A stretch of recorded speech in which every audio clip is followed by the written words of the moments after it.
당신이 눈을 떴습니다. 병원이에요. 가족들이 보입니다. 처음 보는 간호사가 보이고요. 내 몸에는 나도 모르는 수술 자국이 있고 나는 처음 보는데 마치 나를 잘 아는 것 같은 표정의 의사가 들어와서 이렇게 말을 합니다. 치료가 끝났다고. 회복돼서 다행이라고. 그런데 나는 아무것도 기억나질 않습니다. 이런 경험이 일상에선 낯설지만 중환자실에서는 흔히 일어나는 일입니다. 그래서 깨어난 뒤가 더 힘듭니다. 어떤 환자는 자신이 외계인에게 납치됐다고 믿고 어떤 환자는 의사와 가족들이 자기를 해하려 했다는 확신에 사로잡혀서 현실에 적응하지 못하죠. 몸은 회복이 됐지만 내 정신은 회복이 되지 않은 상태. 중환자실에서 48시간 이상 있었던 환자 10명 중에 1명이 외상 후 스트레스 장애를 겪기도 한답니다. 영국의 간호사 크리스티나 존스는 10년 넘게 이 장면들을 봐왔습니다. 치료는 끝났지만 일상으로 돌아갈 수 없는 환자들요. 그래서 그녀는 이 문제들을 해결하고 싶어 했습니다.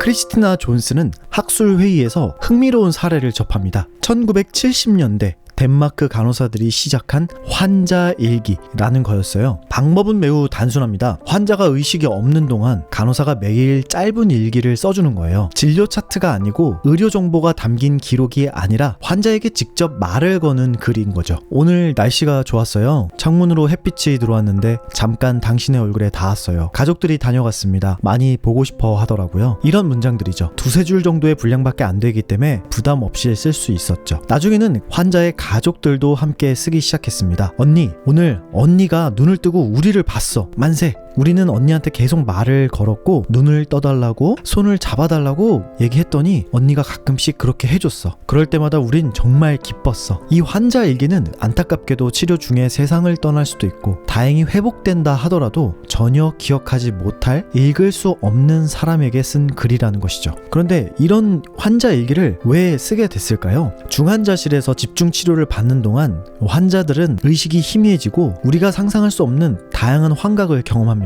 의사와 가족들이 자신을 해치려고 한다든지 자기가 납치를 당했다든지 익사하는 꿈을 꾸기도 하죠. 그런데 깨어난 뒤에도 그 기억이 진짜처럼 남아있고 몸은 괜찮아졌지만 내 마음은 아직도 그 공포 속에서 나오질 못하고 있는 상황인 거죠. 그런데 이때 자신을 위해 써준 그 일기들을 읽게 되면 환자는 자기가 기억하지 못하는 시간 동안 무슨 일이 일어났었는지, 누가 옆에 있었는지, 그날 날씨가 어땠는지 등을 읽으면서 비어있던 기억의 조각을 맞춰가게 됩니다. 익사하는 꿈을 꿨던 환자가 일기를 읽고 나서 그건 기관 삽입 때문이었다는 걸 알게 되고 교통사고로 중환자실에 입원했다가 퇴원했던 한 환자는 이 일기가 파편화된 기억 속에서 시간의 순서를 되찾는 데 도움이 됐습니다. 가족과 의료진에게 받은 지지를 끊임없이 기억하게 해주기도 했고요. 내가 얼마나 회복됐는지를 가늠하게 만들어주는 도구이기도 했어요. 크리스티나 존스는 2003년 자신이 일하는 위스턴 병원 중환자 병동에 바로 환자 일기를 적용했습니다. 처음에는 쉽지가 않았고요. 진료 차트에 익숙해져 있는 간호사들에게 일기를 써달라는 것은 굉장히 낯선 요청이었으니까요. 그럼에도 불구하고 계속 시도를 했고 그 결과는 매우 놀라웠습니다. 6개국 12개 병원 352명의 환자를 대상으로 임상실험을 진행한 결과 일기를 받지 않은 환자의 PTSD 발생 확률은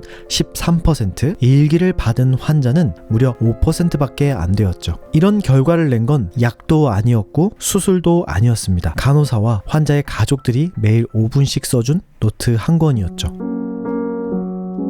저는 이 이야기를 읽다가 정말 깜짝 놀라서 멈췄습니다. 기록이 가진 힘과 가치에 대한 이야기들을 많이 봐왔었어요. 꾸준히 기록하면 자신을 이해하게 된다, 생각이 정리된다, 목표가 선명해진다. 저 또한 일정 부분 그걸 믿으면서 써왔고요. 그런데 이 환자 일기는 전혀 다른 케이스였습니다. 쓰는 사람과 읽는 사람이 전혀 달라요. 읽는 사람은 쓰는 그 순간에 의식이 없죠. 그리고 쓰는 사람은 자신을 위한 기록이 아니었습니다. 온전히 그 환자를 위해서, 그리고 그 환자가 읽을 수 있을지 없을지도 모르는 상황에서 매일 썼다는 것이죠. 우리가 기록에 대한 가치를 이야기할 때 보통 어떤 세계관에 갇혀 있냐면 바로 생산성입니다. 더 효율적이고 더 성장하고 더 나은 내가 되기 위해서 써야 한다는 것이죠. 그런데 그런 생산성의 관점에서 보면 의식이 없는 환자에게 써주는 일기는 아무 의미가 없어요. 당장 읽히지도 않고 내가 성장하는 것도 아니니까요. 그런데 그렇게 쓴 기록들이 현실로 돌아오지 못한 무너진 마음을 갖고 있는 환자들을 살려냈다는 겁니다. 전 그게 무엇인지에 대해서 계속 생각해 봤어요. 그리고 제가 찾은 답은 이타심입니다. 나를 위한 기록이 아니라 누군가를 위한 기록. 생산도, 효율도, 성장도 없지만 어떤 생명을 살리겠다라는 그 의지가 담긴 기록이라는 행위가 이타심을 만나면 이런 일이 생길 수도 있다는 게 정말 신기하고 또 반가웠습니다. 그때 사용했던 노트나 펜이 좋았던 거기 때문일까요? 그것도 아니었습니다. 흔히 구할 수 있는 노트와 일하면서 쓰는 볼펜 같은 것들이었겠죠. 하지만 누군가가 매일 아주 평범한 문장으로 당신을 기억하고 있다라는 거를 적어줬기 때문에 그 노트는 가치가 있었던 겁니다. 저는 잠시 그간 제가 썼던 기록들을 살펴봤어요. 그런데 제 기록에는 이런 내용들이 주로 많더라고요. 무엇이 되어야만 해, 뭐 하지 마, 뭐 해야만 한다.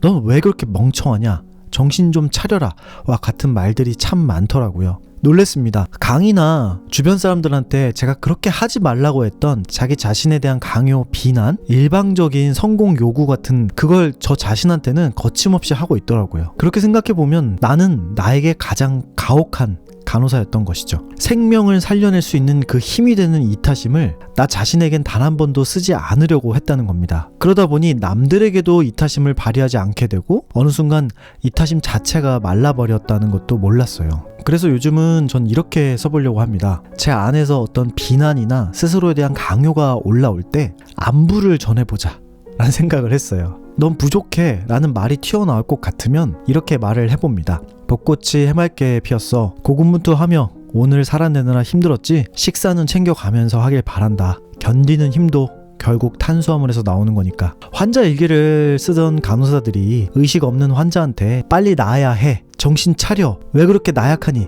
이렇게 쓰지 않았던 것처럼요. 근데 저 자신에게도 오늘 날씨가 좋았다, 햇빛에 네 얼굴이 잠깐 닿았다 라는 식의 안부 위주의 문장들을 써보기 시작했습니다. 그랬더니 완전히 사라진 건 아니지만 그래도 제 스스로가 저를 괴롭히던 마음들이 조금 누그러지더라고요.